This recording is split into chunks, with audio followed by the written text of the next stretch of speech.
Hello everyone, welcome to my YouTube channel. ඉතින් මේ channel එක ඇත්තටම මම පටන් අරගෙන ටිකක් කල් වෙනවා. හැබැයි මට දිගටම වීඩියෝ share කරගන්න බැරි වුණා. ඒ නිසා මං හිතුවා ඔක්කොටම කලින් මාව introduce කරලා ඉන්න කියලා. මගේ නම ශාමිනී. මං දැනට ජීවත් වෙන්නේ ඇමරිකාවේ ටෙක්සස් කියන ස්ටේට් එකේ හියුස්ටන් වල. ඉතින් අද මම ඔයගොල්ලන්ට එක ෂෙයා කරගන්න හිතුවා මම ඩිසෙම්බර් වල ලාස්ට් ඉයර් ඩිසෙම්බර් ගියපු ටුවර් එකක් ඒ ෆ්ලොරිඩා වලට.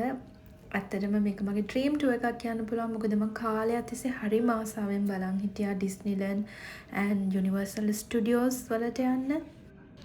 ඉතින් අමතක කරන්න එපා මාත් එක්ක රැඳී ඉන්න. මගේ channel එක subscribe කරන්න. යටින් තියෙන subscribe කියන button එක click කරලා එතකොට ඔයගොල්ලන්ට මගේ channel එකත් එක්ක දිගටම videos බලන්න එකතු වෙන්න පුළුවන්. ඉස්සරහට යන videos වලින් මම බලාපොරොත්තු වෙනවා ඔයගොල්ලන්ත් එක්ක share කරගන්න කොහොමද Disneyland and Universal Studios බලන්න කොහොමද tickets book කරගත්තේ, මොනවද හොඳ කාලේ යන්න. මොකද ඇත්තටම මම recommend කරන්නේ මම ඩිසෙම්බර් වල ගියේ එක vacation ගොඩක් අය නිමාඩු. එතකොට ඒක very crowded, so I'm not recommend that period for anybody to go to visit those places. And ticket වල prices කොහොමද ඔක්කොමත් share කරගමු. ඉතින් රැඳී සිටින් මාත් එක්ක. ඉතින් අපි හියුස්ටන් වලින් ජෝර්ජ් බුෂ් කියන එයාපෝට් එකෙන් නැගලා ෆ්ලොරිඩා වලට යන ගමන් තමා මේ දැන් ටේක් ඔෆ් කරා. ෆ්ලොරිඩා වල ඕලැන්ඩෝ කියන එයාපෝට් එකට තමා අපි යන්නේ.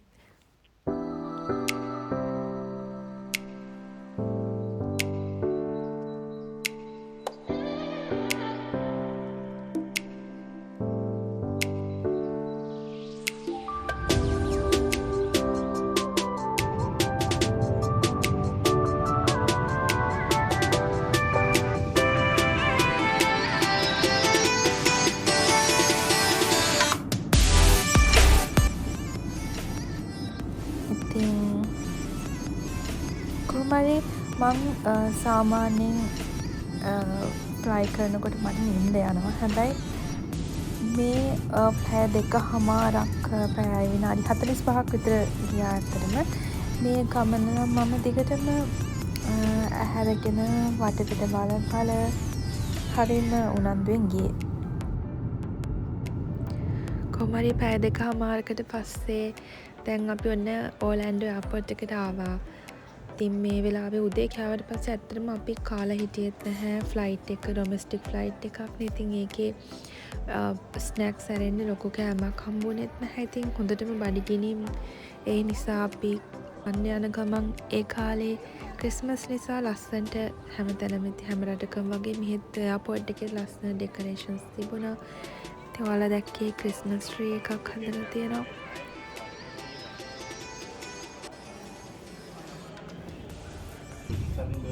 ඊට පස්සේ අපිට සබ්වේ එකක යන්න වුණා ටැක්සි එකක් ගන්න තැනට. මොකද එයාපෝට් එකේ ඉඳන් ටැක්සි එක ගන්න තැනට ටිකක් දුරයි. ඔය තියෙන්නේ අපි යන ගම.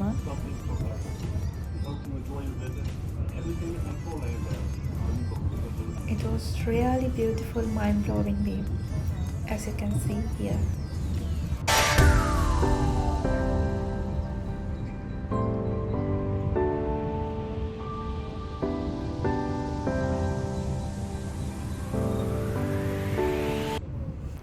සබ්වේ එකෙන් බහලා ඉතින් අපි ටිකක් වෙලා හිටියා මෙතනට වෙලා අපේ ටැක්සි එක එනකන්. එතනත් ඇත්තටම හරිම ලස්සනයි. එදා අහස මේ වගේ ඇත්තටම මම මේ එඩිට් කළා නෑ මොකොත් වීඩියෝස්. හරිම ලස්සනයි මේ නැචරල් views. අපි ඉතින් හිතුවා එදා දවසේ අපි කොහෙවත් යන්නේ නෑ කියලා. මොකද අපිට enough time එකක් තිබුණෙත් නැහැ. හැබැයි vacation නිසා ඒ දවස්වල attractions ගොඩක් ඒවා late night එකකම් වගේ ඇරලා තිබුණා. නමුත් ඉතින් අපි හිතුවා කොහෙවත් එහෙම special location එකකට නම් යන්නේ නැහැ බලන්න කියලා. කොහොම හරි අපිට time තිබුණා හන්ද අපි හිතුවා ෆ්ලොරිඩා වල චුට්ටක් ඇවිල්ලා එමු කියලා. මේ ෆ්ලොරිඩා මෝල් එකට ආවා. ඉතින් එහෙනම් මාත් එක්ක යා ෆ්ලොරිඩා මෝල් එකේ ඇවිදින්න.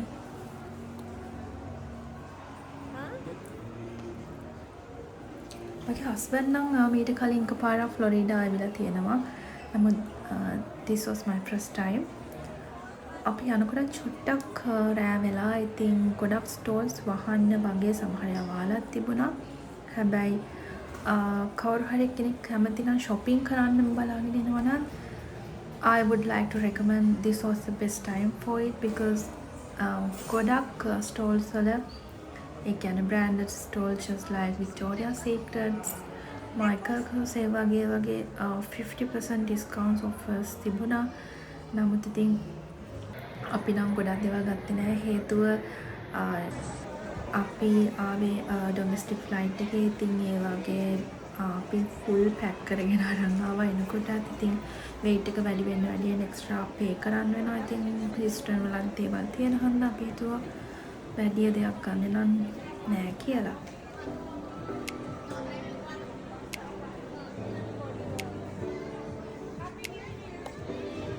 තව තරක් කියන්න ඕනේ බෑග්‍රවුන්ඩ් වොයිස් එක ඇහෙනකොට සමහර අය හිතනවා ඉතින් මේ ඇත්තටම ඇමරිකාවලද ඉන්නේ කියලා.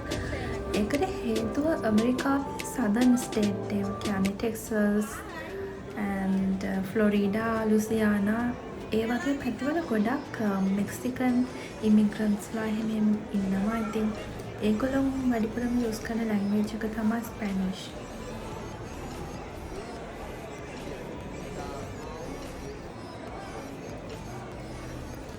clothing stores වගේම restaurant තිබුණා. දැන් ඔයගොල්ලන්ට පේන්නේ sushi එක, sushi bar එකක්, conway belt එක මෙහෙම ඕන කෙනෙක්ට කැමති එකක් පික් කරගන්න විදියට. ඉතින් මේ වගේ ඒවා තිබුණා. හැබැයි අපි නම් ඒකම restaurant එකකට ගියේ නෑ. හේතුව මම කලින් කිව්වා වගේ අපි බඩ පිරෙන්න කාලා හිටියේ එයාපෝට් එකේ තියෙන restaurant වල. ඉතින් අපි මොකුත් ඒ වගේ දෙයක් කෑවේ නෑ. හැබැයි ඉස්සරහට මම දෙයක් කන ඔයගොල්ලන් බලන්න පුළුවන්. දිගටම රැඳින්න.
දැන් නම් ගොඩක් shops වහන්න හදන්නේ. සමහර අය එළිය දාලා තියෙන stalls වල දැනටමත් වහලා.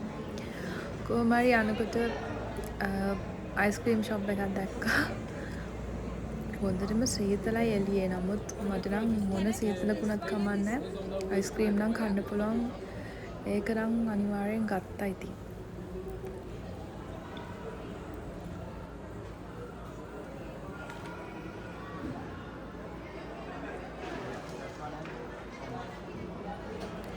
එතන සෙනක හරියට පිරලා හිටියා. ඉතින් අපිට විනාඩි 10ක් විතර ගියා අයිස්ක්‍රීම් එක ගන්න. හේතුව ගොඩක් අය ටෙස්ට් කරන්න ඉල්ලනවා. ටෙස්ට් කරලා බලන්න. ඉතින් අපිත් අරගෙන හැම සමහර අය තියෙන ඔක්කොම ඉල්ලනවා.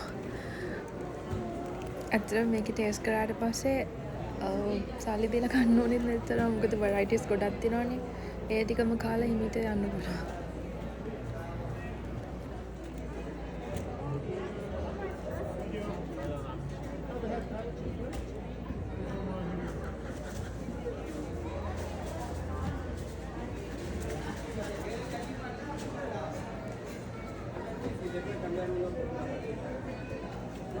Thank you.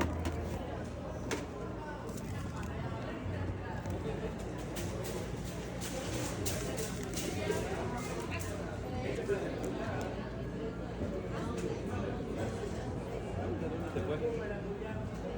Ay, ¿no eran tres? Disculpa, faltaba uno, ¿no?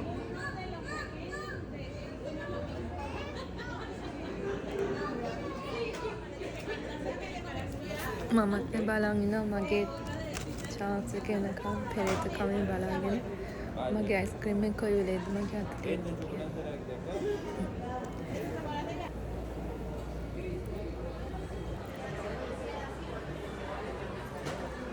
අන්න මං ගන්න හදන්නේ මං ගත්තේ හේසල්නට් ඇන් චොක්ලට් මට මතක විදියට.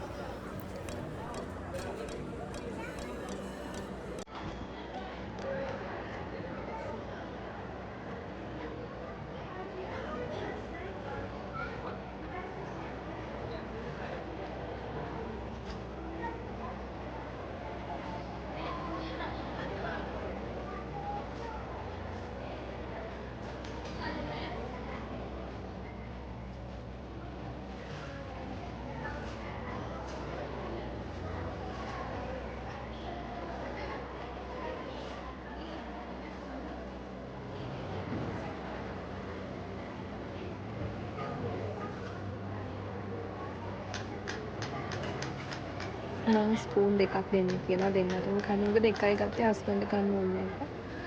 හරි ඒ මගේ හස්බන්ඩ් එක හම්බුණා. ඉතින් එකක් කාලා. මෙහෙම මිනිස්සු එකක් තියෙනවා. මෙහෙම මිනිස්සු දෙකක් තිබුණා.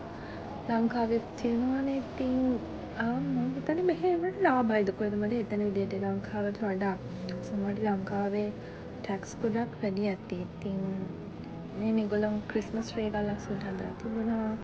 ටිකක් බලලා ඊට පස්සේ අපි මේ මෝල් එකේ පිටිපස්ස පැත්තෙන් එළියට ගියාම මෙහෙම ෆොටෝ ගන්න තැනක් ඒගොල්ලෝ හදලා තිබුණා. ඒකෙත් ෆොටෝස් ගහලා හරිම සීතලයි අතර මේ වෙලාවේ නම් එළියට යනකොට මොකද මම අයිස්ක්‍රීම් එකක් කකා ගියේ මොකද ඒ කියවන්නකම් ඉන්න හම්බුන්නේ නැහැ. ඊට පස්සේ ඉතින් අපි Uber එකක් දාලා අපි නතර වෙලා හිටපු රෙස්ටුරන්ට් එකට ගිහිල්ලා කලින් ගිහින් නිදාගත්තා. මොකද ඊළඟ දවසේ අපිට යන්න තියෙනවානේ මුලින්ම අපි යන්නේ යුනිවර්සල් ස්ටුඩියෝ. ඉතින් දිගටම රැඳිලා ඉන්න මගේ channel එක subscribe කරන්න අමතක කරන්න එපා. එතකොට ඔයගොල්ලන්ට බලා ගන්න පුළුවන් කොහොමද Universal and Disneyland tour එක කියලා. ඉතින් ඊළඟ වීඩියෝ එකෙන් හම්බ වෙනකන් හැමෝටම සුබ දවසක්.